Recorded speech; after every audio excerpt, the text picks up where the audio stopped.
내 이름을 위한 집, 내 이름을 위한 성전. 아멘. 오늘 이 말씀은 참 중요한 말씀입니다. 근데 많이 다루지 않는 내용이어서 여러분이 오늘 귀를 쫑긋 하시고 잘 들었으면 좋겠습니다.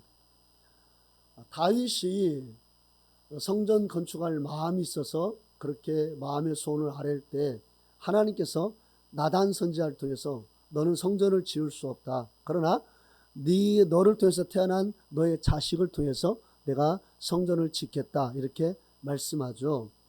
그래서 이제 이 사무엘하 오늘 본문 13절 보면 그 솔로몬이 내 이름을 위하여 집을 건축할 것이요 나는 그의 나라 왕위를 영원히 견고하게 하리라 이렇게 말씀했습니다.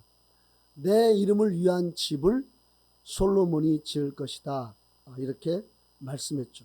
그리고 이제 솔로몬이 실제로 이 예루살렘 성전을 짓고 난 다음에 이제 하나님께서 그 성전에 대해서 이렇게 말씀하십니다. 우리 역대하 7장 16절 한번 봅시다. 이는 내가 이미 이 성전을 택하고 거룩하게 하여 내 이름을 여기에 영원히 있게 하였음이라. 내 눈과 내 마음이 항상 여기에 있으리라. 아멘. 이제 성전을 건축했을 때 하나님이 하시는 말씀이 내가 이 성전을 택하고 거룩하게 하여 내 이름을 여기에 영원히 있게 하였습니다. 하나님의 이름이 성전에 있으니까 이제 하나님의 눈과 하나님의 마음이 항상 여기 있을 것이다 이렇게 말씀하셨죠. 그러기에 하나님의 이름은 이제 어느 곳에 있냐면 성전에 있습니다. 아멘. 자, 그러면 성전 어디에 하나님의 이름이 있을까요? 우리가 여기에 대해서 한번 말씀을 나누기 원하는데요. 우리 사무엘하 6장 2절을 보세요. 다윗이 일어나 자기와 함께 있는 모든 사람과 더불어 발레 유다로 가서 거기서 하나님의 궤를 메어 오려고 하니 그 궤는 그룹들 사이에 자장하시 만군의 여호와의 이름으로 불리는 것이라. 예, 언약궤가 만군의 여호와의 이름으로 불릴 것이다 이렇게 말씀하고 있죠. 자, 성전이 있습니다. 성전에 뜰이 있고 그리고 성소가 있고 지성소가 있죠. 지성소는 가장 이 성전의 내밀하고 은밀한 곳입니다. 거기는 빛이 아예 들어올 수 없는 아주 깜깜한 곳이죠. 거기에 언약궤를 앉혀놨는데 그 언약궤가 바로 하나님의 이름, 만군의 여호와 이름으로 불릴 것이다 이렇게 말씀합니다. 그래서 하나님의 이름은 어디에 있느냐? 바로 성전 안에 가장 내밀한 곳인 언약궤 위에 하나님의 이름이 거기에 있는 것입니다. 거기서 하나님이 백성들의 죄를 속하여 주는 것을 우리가 알 수가 있죠. 그런데 역대하 36장 19절 보면은요, 이건 찾지 마세요. 바벨론 느부갓네살 왕이 남유다를 쳐들어왔을 때에 이제 성전을 다 불태워버립니다. 그때 이 예루살렘 성전에 있던 언약궤도 불살라졌다 이렇게 학자들은 말을 해요. 그러나 어떤 사람들은 그거 아니다. 왜냐하면 이스라엘 백성들에게 있어서 가장 신성시했던 성물이 뭐냐면 언약궤예요. 언약궤. 하나님이 거기에 당신의 이름을 두셨고 거기서 하나님이 당신의 백성을 만나주셨기 때문에 언약궤는 너무나 신성시했습니다.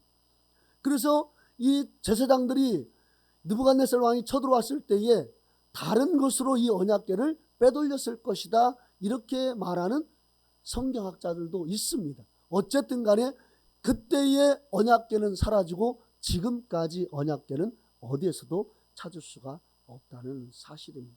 자, 그러면 하나님의 이름을 두신 성전도 파괴되고 또 하나님의 이름이 있는 언약궤도 사라져버렸습니다.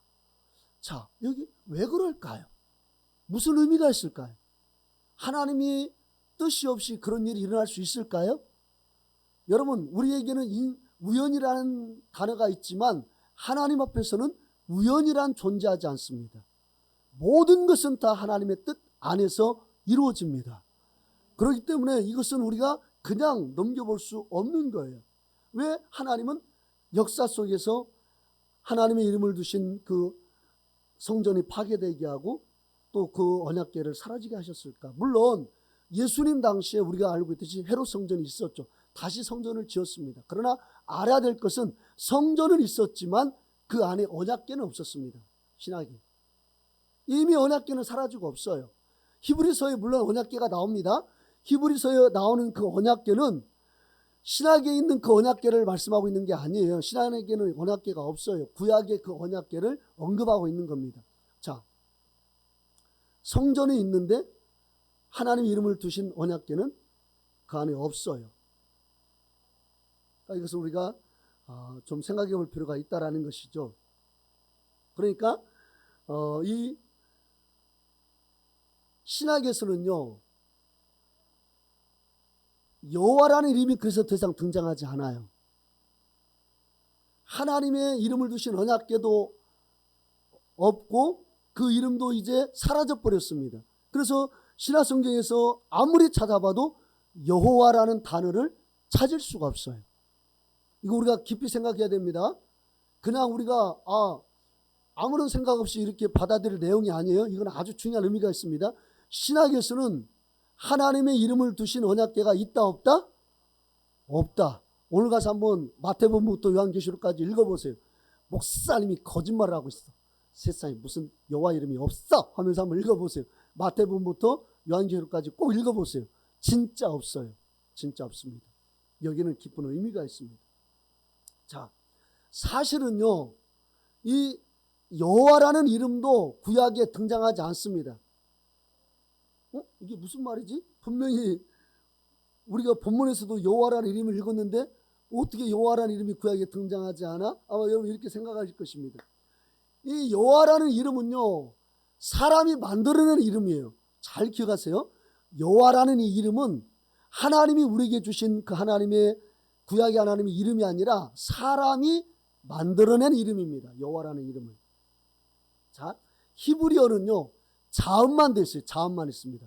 히브리어는 자음만 있어서 그 단어가 구전되어 오지 않으면 그 발음법을 알 수가 없어요. 자음만 있기 때문에. 그래서 이게 무슨 말인지 이게 누가 전해주지 않으면 나중에 그 말이 잊혀져 버립니다. 그런데 이 여호와라고 지금 불리고 있는 그 구약의 하나님의 이름은요, 출애굽기 제3계명에서 하나님은 그렇게 말씀했습니다. 너희가 내 이름을 망령되이 일컬지 말라. 망령되이 일컬는 자를 내가 죄 없다 하지 않겠다, 이렇게 말씀합니다. 그래서 구약의 이스라엘 백성들은 하나님의 이 이름을 부르는 게 너무 두려워서 그러니까 여호와라는 그 요드해 바브해라는 그 이 하나님의 명칭, 요드해 바브해를 우리가 여호와라고 지금 부르고 있어요. 요드해 바브해, 이게 우리 하나님의 신성 사문자인데 이게 우리는 여호와다 이렇게 부르고 있어요. 이 문자를 지금. 그런데 이것은 제가 말씀드렸죠. 사람이 만든 문자예요. 너무 신성해서 이 글자를 사람들이 발음하지 않고 계속 주님, 아도나이, 나의 주님, 주님으로 부르다 보니까 나중에 이제 이 글자를 잊어버렸습니다. 잊혀져 버린 거예요. 그래서 누구도 이 이름의 글자가 무엇인지를 알 수 없게 되었습니다. 그래서 구약의 모든 여호와라는 단어를 킹 제임스 성경 보면 다 주님으로 기록해 놨어요.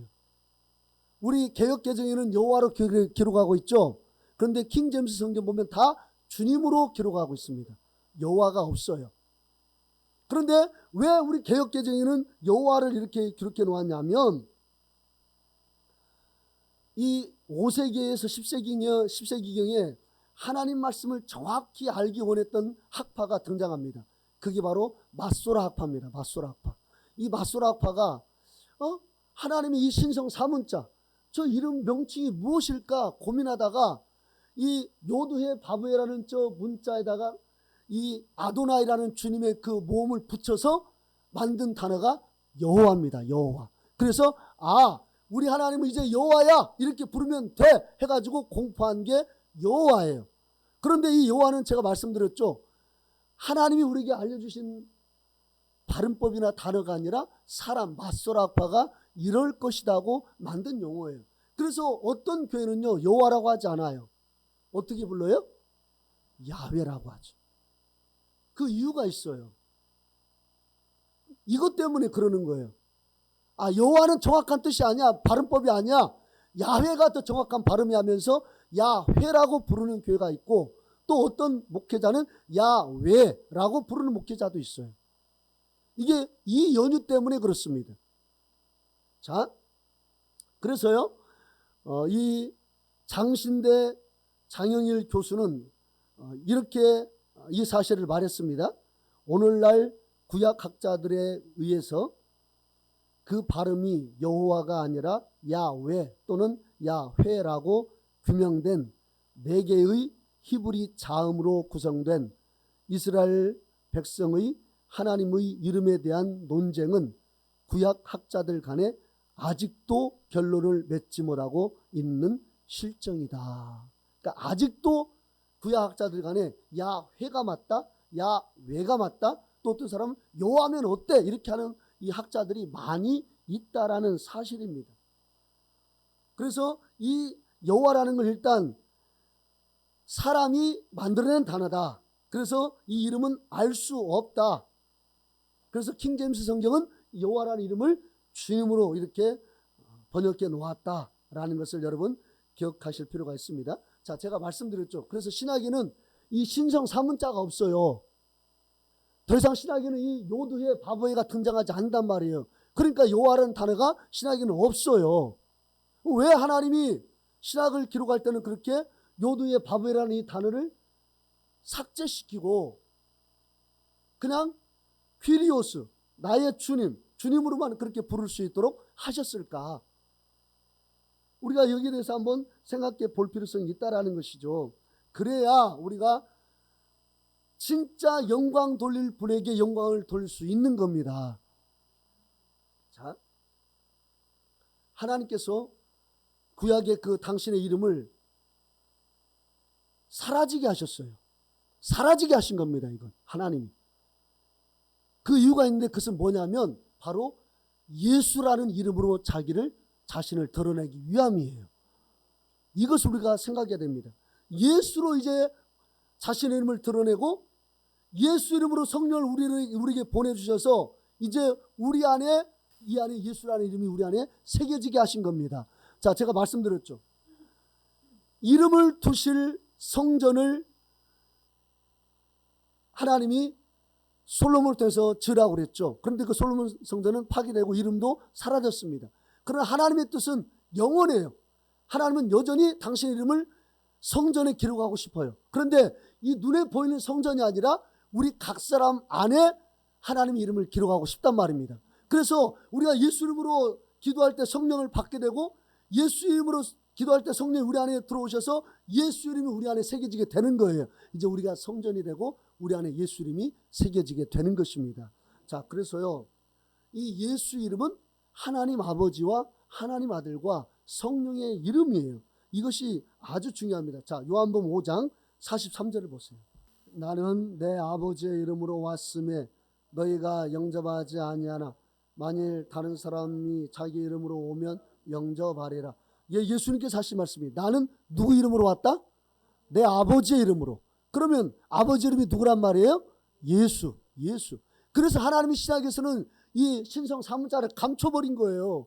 예수 이름만 당신을 드러내시기 위하여서. 자, 우리 요한복음 17장 6절을 보세요. 읽어봅시다. 시작. 세상 중에서 내게 주신 사람들에게 내가 아버지의 이름을 나타내었나이다. 예, 예수님께서 아버지 이름을 나타냈대요. 아니, 신학에는 더 이상 이 요두의 바보이라는 신성 사문자가 없는데 아버지 이름을 나타냈다, 그렇게 성경은 말씀합니다. 그럼 누구를 나타냈다는 거예요? 예수. 자, 그래서요 11절 읽어보세요. 11절 시작. 나는 세상에 더 있지 아니하오나 그들은 세상에 있사옵고 나는 아버지께로 가옵나니 거룩하신 아버지여 내게 주신 아버지의 이름으로 그들을 보존하사 우리와 같이 그들도 하나가 되게 하옵소서. 예, 내게 주신 아버지의 이름, 그러니까 예수 이름이 곧 아버지의 이름이다. 12절 읽어보세요. 시작. 내가 그들과 함께 있을 때에 내게 주신 아버지의 이름으로, 예, 내게 주신 누구의 이름으로? 아버지의 이름으로. 그러니까 예수 이름이 곧 아버지라는 것이죠. 예. 26절 읽어보세요. 26절 읽어보겠습니다. 시작. 내가 아버지의 이름을 그들에게 알게 하였고 또 알게 하리니 이는 나를 사랑하신 사랑이 그들 안에 있고 나도 그들 안에 있게 하려 함이니이다. 예, 내가 아버지 이름을 그들에게 알게 하였다. 그 아버지 이름이 누구라고요? 예수. 예수. 그래서 요한복음 14장 7절 보세요. 너희가 나를 알았더라면 내 아버지도 알았으리로다. 이제부터는 너희가 그를 알았고 또 보았느니라. 예, 예수님께서 이상한 말씀하세요. 너희가 나를 알았더라면 내 아버지도 알았으리로다. 그리고 하신 말씀이 이제부터는 너희가 그 아버지를 보았고 알았다. 이렇게 말씀해요. 그러니까 빌립이 이게 무슨 말이지 하면서 질문하죠. 8절 읽어봅시다. 시작. 빌립이 이르되 주여 아버지를 우리에게 보여주옵소서. 그리하면 족하겠나이다. 예, 예수님이 나를 알았다면 아버지를 안 것이다. 또 그를 보았다. 이렇게 말씀하니까 빌립이 이게 무슨 말이지? 예수님이 아버지를 보여주세요. 이렇게 말을 합니다. 그러면 내가 만족하겠습니다. 그렇게 말을 해요. 그러니까 9절에 예수님께서 뭐라고 합니까? 시작. 예수께서 이르시되 빌립아 내가 이렇게 오래 너희와 함께 있으되 내가 나를 알지 못하느냐? 나를 본 자는 아버지를 보았거늘 어찌하여 아버지를 보이라 하느냐. 예, 나를 본 자는 아버지를 보았다. 이 말은 다른 말로 하면 내 이름 예수라는 이름이 곧 아버지의 이름이라는 것입니다. 아멘. 그래서 예수님이 그렇게 말씀하신 거예요. 나를 본 자는 아버지를 보았다. 보이지 않는 하나님이 보이는 하나님으로 우리 가운데 오신 분이 바로 예수라는 사실입니다. 자, 그럼 아들의 이름은 뭡니까? 예수. 아들을 낳으리니 이름을 예수라 하라. 아들의 이름은 당연히 예수라는 건 누구나 다 알죠. 그럼 성령의 이름은, 자, 요한복음 14장 26절 보세요. 보혜사 곧 아버지께서 내 이름으로 보내실 성령 그가 너희에게 모든 것을 가르치고 내가 너희에게 말한 모든 것을 생각나게 하리라. 예, 보혜사 곧 아버지께서 누구의 이름으로 보낸다고요? 예수의 이름으로 보낼 성령. 그러니까 성령의 이름도 누구예요? 예수예요. 예수. 자, 우리 사도행전 16장을 보세요. 같이 한번 읽어봅시다. 16장 6절 시작. 성령이 아시아에서 말씀을 전하지 못하게 하시거늘 그들이 부르기아와 갈라디아 땅으로 다녀가. 예, 6절 보면 성령이 아시아에서 말씀을 전하지 못하게 하셨다 이렇게 말씀하고 있죠. 근데 7절 읽어보겠습니다. 시작. 무시아 앞에 이르러 비두니아로 가고자 애쓰되 예수의 영이 허락하지 아니하시는지라. 예, 6절에서는 성령이 못 가게 하셨다고 말씀하고 있는데 7절 보니까 누구의 영이 허락하지 아니했다고요? 예수의 영이. 그러니까 성령의 이름은 누구예요? 예수. 예수입니다. 예수예요. 이 사실이 대단히 중요하죠. 제가 조금 전에도 말씀드렸습니다. 구약의 성전 건축의 목적이 하나님의 이름을 두시기 위함이라고 그랬습니다. 그런데 신약에 가면 그 하나님의 이름을 두신 언약궤는 사라지고 없는 상태예요. 이는 이제 하나님이 우리로 성전 삼아서 우리 안에 이름을 두시기 위함입니다. 아멘. 근데 성령을 받을 때 우리가 예수 이름으로 구하고 성령 이름이 예수이기 때문에 우리가 성령을 받으면 우리가 성령의 전이 되어서 우리 안에 예수의 이름이 새겨지게 되는 것입니다. 그래서 하나님의 진정한 그 목적이 이루어지는 거예요. 그러니까 하나님의 진정한 목적은 구약의 예루살렘 성전이 아니에요. 우리를 통해서 이루실 성전입니다. 성령을 통해서 이루실 성전. 자, 그런데요, 이 하나님 말씀에요. 참 이게 이름이요. 그럼 우리 안에 이름이 어디에 새겨져 있을까? 여러분, 성령을 통해서 예수의 이름이 이제 우리 안에 새겨지게 되는데 우리가 성전이 되고 예수 이름이 우리 안에 새겨지게 됩니다. 어디에 새겨질까요? 우리 한번 성경을 찾아봅시다. 요한계시록 7장 4절. 자, 7장 3절 4절 읽어봅시다. 3절 4절. 이제 우리가 우리 하나님의 종들의 이마에 인치기까지 땅이나 바다나 나무들을 해하지 말라 하더라. 내가 인침을 받은 자의 수를 들으니 이스라엘 자손의 각 지파 중에서 인침을 받은 자들이 14만 4천이니. 아멘. 여기 14만 4천이 나오는데 이것은요 상징적인 숫자입니다. 그 14만 4천 꼭 그 숫자를 말하는 게 아니라 이것은 구원받을 하나님의 백성의 상징적인 숫자예요. 그래서 9절 보면 이렇게 말씀하고 있죠. 이 일 후에 내가 보니 각 나라와 족속과 백성과 방언에서 아무도 능히 셀 수 없는 큰 무리가 나왔다 이렇게 말씀하고 있죠. 그러니까 이건 이스라엘 민족, 이 육적인 이스라엘 민족과 영적인 이스라엘 민족을 통칭해서 하는 말이고, 수많은 구원받은 하나님의 사람들을 통칭하는 말이 14만 4천이라는 말인데요. 그런데 이마에 인을 쳤다 이렇게 말을 합니다. 3절에 보면 이마에 임을 쳤어요. 자, 인을 쳤다는 게 무엇을 말할까요? 자, 우리 예배소서 1장 13절 보세요.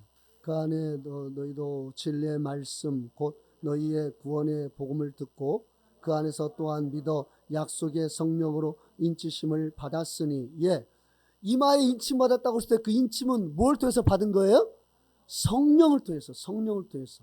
성령을 통해서 이마에 인침을 받았다 이렇게 말씀하고 있습니다. 그래서 이마에 이름이 새겨져 있는 거예요. 성령의 이름인 예수의 이름이 여기에 새겨져 있습니다. 이 사실을 요한계시록 14장 1절을 보세요. 또 내가 보니 보라 어린 양이 시온산에 섰고 그와 함께 14만 4천이 서 있는데 그들의 이마에는 어린 양의 이름과 그 아버지의 이름을 쓴 것이 있더라. 아멘. 그러니까 제가 말씀드렸죠. 하나님 아버지의 이름, 하나님 아들의 이름, 성령의 이름이 예수라고 그랬는데, 아멘? 아멘? 자, 그런데 그 이름이 여기 요한계시록 보니까 우리 이마에 인쳐졌어요. 새겨져 있어요. 성령으로 인쳤기 때문에 성령의 이름은 예수의 이름, 아버지의 이름은 예수의 이름, 아들의 이름은 예수의 이름, 예수의 이름이 우리 이마에 있는 거예요. 아멘? 이마에 있다는 것이 왜 중요하냐면 하나님께서 나중에 이제 이 땅에 다시 강림하실 때에 그 이마에 있는 그 이름을 보고 너는 내 백성이라고 그를 이끌어 가신단 말이에요. 여러분, 우리 이마에 누구 이름이 있다고요? 예수의 이름이. 그러면 이게 무슨 뜻입니까? 너는 내 것이야. 너는 내 사람이야. 네가 흠이 있고 네가 네 보기에 못나 보이고 없어 보이고 네가 약해 보인다 할지라도 너는 누구라고요? 내 것이야. 내 소유와 내 백성이야. 그 약속이 성령을 통해서 우리 이마에 이름이 새겨져 있는 것입니다. 예수 이름이. 그러니까 여러분, 살면서 내가 상처받을 때가 있고 권관일을 당할 때가 있습니다. 그래도 우리의 이름이, 우리 이마에 있는 그 예수 이름은 지워지지 않습니다. 네가 그렇게 네 보기에도 형편없어도 너는 형편없는 사람이 아니야. 네 이마에는 내 이름이 있어. 넌 귀한 사람이야. 넌 소중한 내 자녀야. 넌 두고 보기도 아까운 내 자녀야 라고 주님이 인정해 주시는 겁니다. 이것 때문에 인정해 주시는 거예요. 그래서 우리가 한편으로는 죄 짓는 것이 두려운 거예요. 왜냐하면 내가 죄를 지으면 내 이마에 예수 이름이 기록되어 있는데 하나님 아버지와 하나님 아들과 성령의 이름인 예수 이름이 기록되어 있는데 내가 범죄하고 그렇게 쉽게 살아가면 내가 누구의 영광을 가리는 겁니까? 예수님의 영광을 가리는 거예요. 내 쉽게 말했던 말 한마디, 그냥 내가 죄를 짓고 살아가는 그 여러 가지 행동들이 다 나로 끝나는 것이 아니라 예수님을 힘들게 하는 겁니다. 예수님을 어렵게 하는 거예요. 그래서 여러분 기억하십시오. 항상 우리 이마에는 무엇이 새겨져 있다? 예수의 이름. 그러니까 우리는 누구를 대표하고 있다? 예수님을 대표하고 있어요. 우리는 누구의 사람이다? 예수의 사람. 아멘. 그래서 사도행전 13장 보면 이렇게 말씀하고 있잖아요. 사도행전 13장에 11장이에요. 사도행전 11장에 예수 믿는 사람들이 진짜 예수님을 잘 믿으니까 어떤 이름 명칭을 그들이 이방 사람들이 줍니까? 26절 보세요. 11장 26절 사도행전 읽어보겠습니다. 시작. 만남의 안디옥에 데리고 와서 둘이 교회에 1년간 모여 있어 큰 무리를 가르쳤고 제자들이 안디옥에서 비로소 그리스도인이라는 일컬음을 받게 되었더라.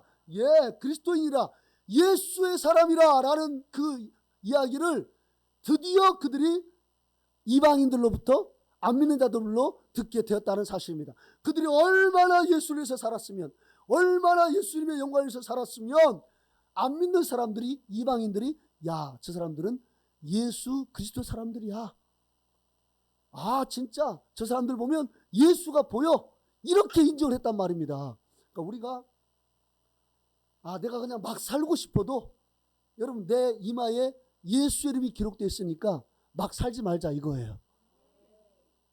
그냥 내 삶을 그냥 내가 엉망으로 살고 싶은 어떤 그런 마음이 들 때, 내가 너무 싫어서, 내 삶이 너무 싫어서 그런 마음이 들 때도 우리는 내 이마에 새겨져 있는 예수 이름을 생각해야 됩니다. 아, 그래, 내가 이렇게 살면 예수님이 욕을 얻어먹고, 내가 이 어려움 가운데서도 이 어려움을 극복하고 주의 뜻대로 살면 예수님이 영광을 받으시지. 이런 마음으로 우리 살자 이겁니다. 여러분 힘드시죠? 자식 새끼들이 속속해서 힘드실 때도 있고, 또 사업 힘들어서 힘들 때도 있고, 또 원하는 대로 되지 않는 여러 가지 일 때문에 힘든 분도 있고, 우리 또 학생 청년부들은 부모는 내 마음을 몰라요 하면서 힘들어하는 우리 아이들도 있고, 우리 중학생들도 힘들어하는 부분이 있어요. 우리 아이들도 스트레스 많이 받아요 요즘. 그래서 이 아이들도요, 이 안면마비 걸린 애들이 요즘 많아요. 근데 이유가 뭐냐? 그렇게 어린 아이들이 피가 탁한 것도 아니고 그 아이들이 왜 이렇게 걸리느냐 봤더니 스트레스를 너무 받아서. 아이들이 뛰어놀아야 될 때 그냥 너무나 많은 공부를 시키니까 아이들이 거기에 스트레스를 너무 받아서 그냥 얼굴이 돌아가는 거예요. 어른부터 시작해서 아이까지 다 힘든 삶을 살고 있습니다. 그래도 우리가 열심히 살아야 되는 이유는 우리 이마에 예수의 이름이 각인되어 있기 때문에 그렇습니다. 성령 받은 사람의 이마에는 어김없이 예수의 이름이 각인되어 있어요. 그래서 성령 받은 사람은 빨리 해야 될 그 한 가지가 있는데 그건 제가 나중에 말씀드리겠습니다. 오늘은 여기까지인데 여러분 기억하십시오. 내가 아무렇게 살고 싶어도 내 이름에는, 내 이마에는 예수 이름이 새겨져 있으니까 난 그렇게 살 수가 없고, 나는 대표자예요. 대표성을 지닌 대표자입니다. 국가대표가 있죠. 국가대표는 한 나라를 대표합니다. 그래서 축구대표팀이 잘하면 누가 기뻐해요? 온 국민이 기뻐해요. 그럼 뭐 나라에서 여러분에게 뭐 줍니까? 왜 기뻐해요? 아니 축구 대표야 금메달 따면 병역 명제도 받고, 그 다음에 또 TV 광고에 나오면 돈도 벌고 막 그래요. 그러니까 진짜 너무 좋아해요. 여러분 왜 좋아해요? 여러분 뭐 주는 게 뭐가 있어요? 안 그래요? 근데 우리 좋아해. 막 진짜 새벽 3시에 토끼 눈을 뜨고 막 빨간 눈을 뜨고 막 좋아해요. 대표가 잘하면 온 국민이 기뻐하는 거예요. 우리가 잘하면은요, 대한민국이 복을 받습니다. 예수 이름의 그 이름이 이마에 새겨진 사람이 이 땅을 위해서 깨어 기도하고, 이 나라를 위해서 기도하고, 빛과 소금의 사명을 감당하고, 그 이름 때문에 내가 슬픔을 참고 이겨내면 안 믿는 사람도 우리를 보면서 하나님을 보게 되고 이 땅이 복을 받는 겁니다. 이 나라가 복을 받는 거예요. 그러니까 우리는 예수 이름 때문에라도 힘을 내야 되고, 예수 이름 때문이라도 잘 살아야 되고, 예수 이름 때문이라도 우리가 낙심하지 말아야 되고, 예수 이름 때문이라도 우리가 용기를 가지고 살아야 되는 것입니다. 아멘. 우리 예수 이름을 위해서 삽시다. 아멘. 우리 예수 이름 때문에 삽시다. 아멘. 할렐루야. 우리 같이 찬송 부르시고 같이 기도합시다. 예수 이름을 위해서 사는 인생 되게 하여 주시옵소서.